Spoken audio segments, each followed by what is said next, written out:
হাতে মাত্রই 6 মাস বাকি। 6 মাস পরই কিন্তু ভোট, অথচ দলের সাংগঠনিক প্রস্তুতি প্রায় থমকে গেছে।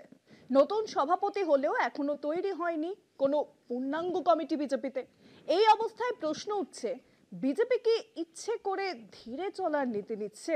নিলেও কেন নিচ্ছে?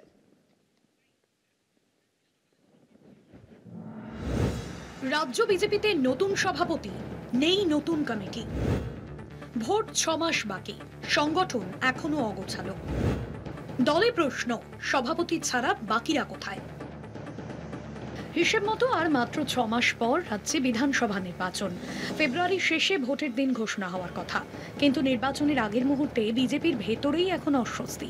3 মাস পার, নতুন সভাপতি শ্রমিক ভট্টাচার্য দায়িত্বে, তবুও রাজ্য কমিটি বা নতুন পদাধিকারী ঠিক হয়নি। দলের মধ্যেই এখন চাপা অসন্তোষ। সভাপতি ভিত্তিক দল বিজেপি, অথচ সভাপতি ছাড়া বাকিরা কারা?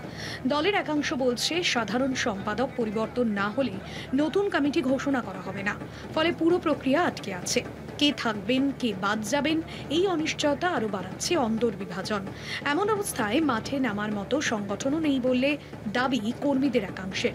রাজ্য বিজেপির ভেতরে তাই জোর গুঞ্জন, এভাবে চলতে থাকলে ভোটের মুখে সংগঠন লাটে উঠে যাবে। ধীরে চলো নীতিতে বিজেপি নেতৃত্ব।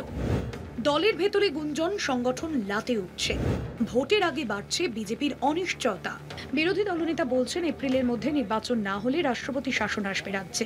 পশ্চিমবঙ্গের ক্ষেত্রেও 20-25 এপ্রিলের মধ্যে সমগ্র প্রক্রিয়া না শেষ করলে 5 তারিখ থেকে রাষ্ট্রপতি শাসন অটোমেটিক কোর্সে হয়ে যাবে, রাজ্যপালের হাতে শাসন ক্ষমতা চলে যাবে।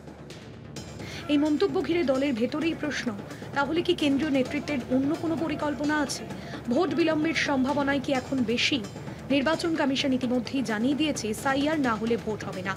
এখন প্রশ্ন, এই প্রক্রিয়া দেরি করিয়ে বিজেপি কি রাজনৈতিক সুবিধা নিতে চাইছেন?